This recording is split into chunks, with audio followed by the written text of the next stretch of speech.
Bonjour, bienvenue dans l'Amsterdam Ciné. Aujourd'hui on se retrouve pour cette huitième journée, 51e FEMA de La Rochelle. Aujourd'hui on va vous parler de pas mal de quelques films qu'on a vus, mais on va commencer par la rencontre auquel on a assisté, puisque Pierre Richard est venu nous parler de sa carrière, de ses films dans lesquels il a pu jouer et qu'il a pu réaliser. Oui, non, mais personnellement j'ai pas grand chose à dire là-dessus. C'était une rencontre assez sympathique, plutôt drôle, tu l'as dit en effet. Et voir Pierre Richard en vrai c'était assez intéressant, surtout sur certaines anecdotes qu'il a pu avoir. Aussi pour remercier plusieurs de ses collaborateurs, il y en avait un notamment dans la salle. Et non, c'était intéressant, on apprenait quelques trucs et ouais, l'ambiance était plutôt cool. Oui, ça me faisait très plaisir de voir cet homme qui m'a fait tant rire sur mon enfance. Ce qu'on a découvert, c'est que voilà, il a été influencé par un humoriste, Don Clay, qui était un humoriste, donc un acteur humoriste américain qui jouait dans des comédies et qui était vraiment très semblable au personnage qui est devenu le personnage de Pierre Richard dans ses films, que ce soit physiquement ou de la façon dont il faisait ses gags, ses chutes, etc. Surtout dans son rythme, et Pierre Richard l'a rappelé, l'importance du rythme à travers plusieurs séquences qu'on a eu la chance de voir, de découvrir ou de revoir pour moi. Et on a appris aussi ses passés de danseur de jazz à travers des clips c'est ça, des clips un peu qui ont un peu vieilli, on va pas se mytho. Et puis aussi on a parlé ils ont parlé de cette absence d'icônes, de personnages burlesques dans la comédie française d'aujourd'hui. Donc voilà, on a un peu retracé à travers la conférence l'évolution de la comédie française. Et puis mais non, c'était vachement intéressant comme conférence. Et puis Pierre Richard est très sympa. Mais du coup, comme le veut la coutume, on a vu des films dans la journée. Surtout toi d'ailleurs, parce que Arsène n'a pas pu venir, mais tous les deux on est allés voir Ailleurs Partout, documentaire de Viviane Perelmutter et Isabelle Ingold. Je suis trop fier d'avoir revenu leur place parce que ça s'est pas gagné. Bref, donc Ailleurs Partout, qui est un documentaire exclusivement constitué d'images trouvées sur internet, la plupart étant issues de caméras de surveillance, ce genre de choses. Donc c'est des images parfois couleur, souvent noir et blanc, parfois c'est de la caméra thermique, et donc qui sont incroyablement pixelisées et qui sont incroyablement saccadées, puisque ce sont des images que les cinéastes, les réalisatrices ont récupérées depuis des postes de streaming, parce qu'ils n'ont pas récupéré la carte SD de la caméra de surveillance, ça marche pas comme ça. C'est juste que ces caméras de surveillance, ce qu'est le film est mis en ligne partout, et donc est accessible partout, avec une qualité qui est très détériorée, et donc ce matériau très instable, très bruité, ils en font un matériau très un peu presque surnaturel, ou un peu sidérant, un peu fantomatique, pour raconter donc, en y associant des textos et des enregistrements d'appels téléphoniques, pour raconter l'histoire de Shaheen, un jeune iranien qui fuit pour voyager, essayer de vivre ailleurs et envoyer de la caillasse à sa famille. Moi je trouve le film assez beau. J'ai malheureusement pas pu autant que ça m'y plonger parce qu'une vieille dame ronflait comme pas possible à côté de moi. Mais à part ça, je trouve le film assez beau et assez fort. Donc si jamais vous avez l'occasion de le voir, c'est un film de 2020. Tentez-le, c'est un documentaire qui a un vrai dispositif formel que je trouve assez passionnant. Alors dans mon cas, je vais être l'aigri de service, mais mon résumé court du film, ça serait... Alors oui, c'est un film qui est totalement fait pour Thomas, caméra avec une qualité immonde, qui tourne en 3 FPS, du bruit numérique partout, des dialogues parlent comme ça, quasiment sans vie. Je vais être très sincère, ça m'a juste emmerdé, ça m'a juste fait chier. Je trouve le documentaire pas si intéressant. Je trouve qu'une bonne partie des réflexions du documentaire... Alors, certaines personnes m'ont déjà reproché mon langage peu châtié dans nos vidéos, du coup, je vais essayer de faire attention, mais pour moi, c'était ni plus ni moins que de l'onanisme intellectuel, et non le film emmerde. Je trouve le dispositif pas intéressant, je trouve que ça se renouvelle pas énormément, je trouve qu'il bricole énormément pour essayer de s'en sortir, ce qui se voit terriblement, et non, juste Osef. Voilà pour Ailleurs Partout. Et ensuite on s'est séparés de nouveau, puisque mes deux compères sont allés voir Trop belle pour toi, un des films les plus connus, je crois, de Bertrand Blier. Effectivement, Carole Bouquet est trop belle pour moi. Non, Bertrand Blier, moi on a juste vu avec Olivier Notre Histoire l'année dernière, chaque année on se fait un petit Bertrand entre nous. Vous avez un petit voilà, c'est pas évident de rentrer dans ce film-là, mais une fois qu'on a compris comment était façonné le récit, bon, on se dit que comme ça va continuer jusqu'à la fin, autant ça s'y accrocher, et on s'y accroche, même si par moments il y a des scènes qui sont un peu inutiles ou en trop, on va dire. C'est pas évident à juger un film pareil. On est vraiment sorti un peu dans le brouillard avec Olivier en sortant de cette séance, donc c'est un film intéressant à suivre, mais c'est assez drôle. Il y a des moments vraiment comiques avec des acteurs immenses quand même, mais à juger, je saurais pas vraiment quoi dire dessus, en fait, c'est vraiment compliqué. Le très bon point positif, c'est Josiane Balasco, que j'avais beaucoup vu dans ses comédies, qui fait partie de la troupe des bons, qui a fait aussi le Père Noël est une ordure. Donc on l'a souvent vu dans des comédies, et là elle joue dans un drame et elle s'en sort vraiment très très bien. Ouais, c'est l'un des gros points positifs du film. Voilà. Bon, alors en effet, comme l'a dit Arsène, c'est très compliqué de rentrer dans ce film qui est, comment dire, assez déconstruit, et qui, enfin, du moins dans ses 20 premières minutes, s'autorise énormément de séquences et nous bourre d'informations à tout va. C'est-à-dire qu'on va avoir plein de mini-séquences, souvent filmées en plan séquence, où on a par exemple une Josiane Balasco dans un bus qui va dire une phrase, cut, on passe à une séquence suivante de 10 secondes de Depardieu qui dit une phrase aussi dans sa voiture, et qui se répondent un peu comme ça par montage interposé, qui est assez intéressant.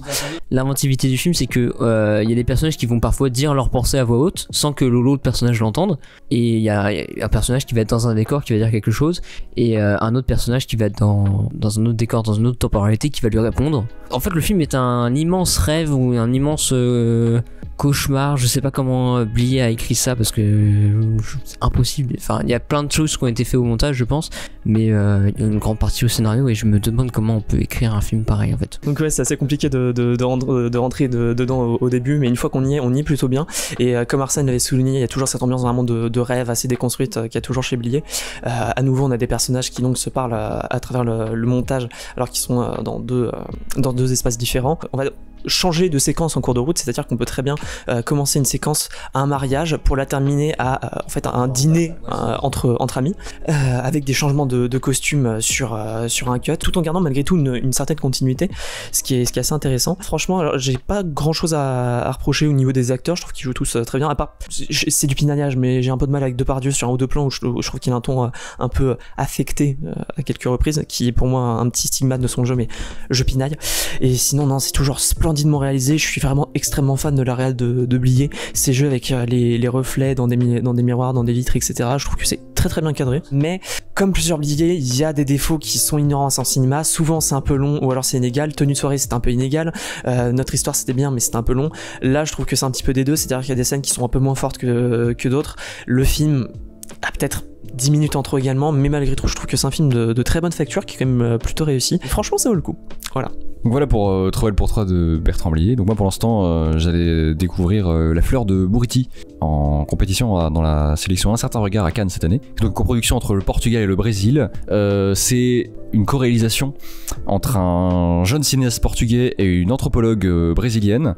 Ces deux personnes avaient déjà tourné un film dans les mêmes conditions, c'est-à-dire qu'ils avaient rencontré un peuple aborigène au Brésil, donc le peuple Krao, avec lesquels ils avaient tourné un film. Cette fois-ci, c'est un film de fiction, et donc ils ont de nouveau collaboré avec le peuple Krao pour raconter l'histoire de ce peuple-là sur plusieurs générations, et de la façon dont ils ont géré les invasions, les offensives des colons. Donc on suit avec eux leur quotidien, leurs rites, leurs traditions, comment ils vivent, et comment ils s'adaptent au fait que les gens viennent sur leur terrain pour leur voler des animaux, ce genre de choses. Je serai très bref, c'est un film qui a toujours une dimension documentaire très forte. Vers la fin, il y a quelque chose de très très très beau qui n'aurait jamais pu être le fait d'une fiction et d'une préparation. Donc parce que le film n'aurait vraiment pas l'argent pour ça, donc c'est véritablement limite un dispositif de cinéma guérilla, finalement, de filmage guérilla, de tournage sans autorisation presque. Donc il y a des choses assez passionnantes là-dessus. C'est un film très lent, mais qui travaille vraiment des cadres assez simples, mais qui a une photographie magnifique, et qui a une narration assez labyrinthique aussi. Je le voyais par écrit résumé en gros l'histoire de 3 générations. de ce peuple. Mais c'est pas du tout un film chronologique qui reviendrait sur la première, la deuxième, la troisième. Ça se balade dans le temps de façon beaucoup moins simple que ça. Donc c'est un film un peu long. Moi je pense que la digestion m'a fait très mal. J'ai piqué du nez à quelques reprises. Mais je trouve que ça reste un très très joli film qui a un vrai courage politique, très clair, assez beau, et qui a une vraie proposition de mise en scène aussi. Donc La Fleur de Brutti, alors malheureusement ça sortira février-mars 2024, donc vous avez le temps de l'oublier et de vous en ressouvenir. Quand ça passera, n'hésitez pas. Et enfin, hier dans la soirée, on est allé voir un autre film de Sacha Guitry, parce que ça nous faisait du bien, Le Comédien, qui donc, non pas comme je le pensais, n'est pas un film sur lui, son travail de comédien, mais un film sur son père, puisqu'il fait un film sur la vie de Lucien Guitry.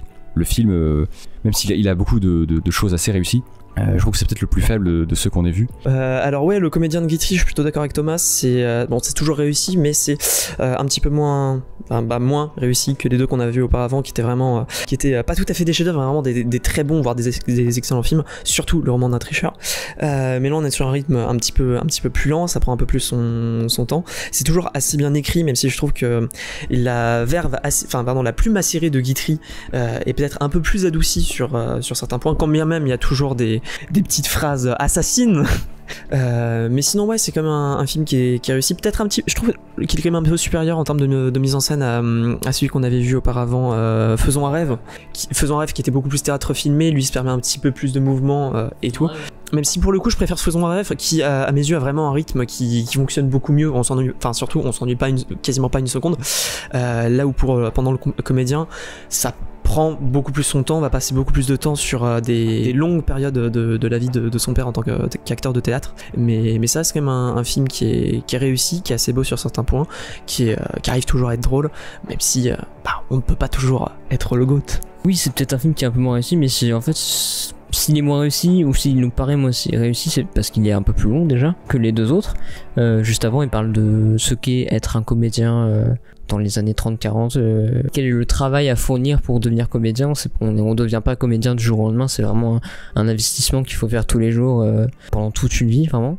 Et c'est un film aussi assez touchant, donc c'est Sacha Guitry qui parle de son père, il se met aussi son propre personnage en scène. Oui, sinon en termes des dialogues c'est toujours aussi bien écrit, mais voilà, ça s'autorise aussi à être peut-être moins drôle et être un peu plus concret sur les thèmes qu'il veut aborder et un peu plus sérieux. Donc c'est peut-être pour ça que ça nous a, oui, peut-être moins plu, ou juste on s'attendait à avoir un film drôle comme on aime beaucoup Guitry. Donc non, ouais, je trouve que c'est un film assez touchant et plutôt drôle, plutôt sympa à suivre et intéressant toujours dans sa manière de s'exprimer. Allez le voir, c'est cool, voilà. Oui d'ailleurs, parce que c'est ça, ils ressortent en octobre. La plupart des Guitry qui étaient projetés à La Rochelle ressortiront au cinéma parce qu'ils ont fait l'objet de restauration. Donc ce sera l'occasion d'essayer d'aller voir tous ces films là. Et du coup demain, qu'est-ce qu'on va voir? On commencera par Assaut, qui est le tout dernier film d'Adelkan Yerzhanov, le GOAT comme on l'aime l'appeler. Après ça, mes deux compères iront retourner du côté de Sacha Guitry justement pour aller découvrir La Poison, on sait pas trop comment ça se prononce, on verra bien, avec Michel Simon. Pendant que moi j'essaierai un des précédents films de Kauter Benania, avant Les Filles d'Olpha, qui s'appelle L'homme qui a vendu sa peau. Ça a l'air très, très mystérieux, très curieux de voir ça. Et enfin dans la soirée, si tout se passe bien, on ira voir The Painted Bird, qui est donc un film de Václav Maroul, qui est donc une coproduction entre la République tchèque, la Slovaquie et l'Ukraine. Alors un film de 2019 de guerre en noir et blanc, très long, très ample. On verra bien ce que ça donne. Sur ce les gens, à la prochaine. N'oubliez pas de liker, de partager et bien abonnez-vous. Et puis au revoir.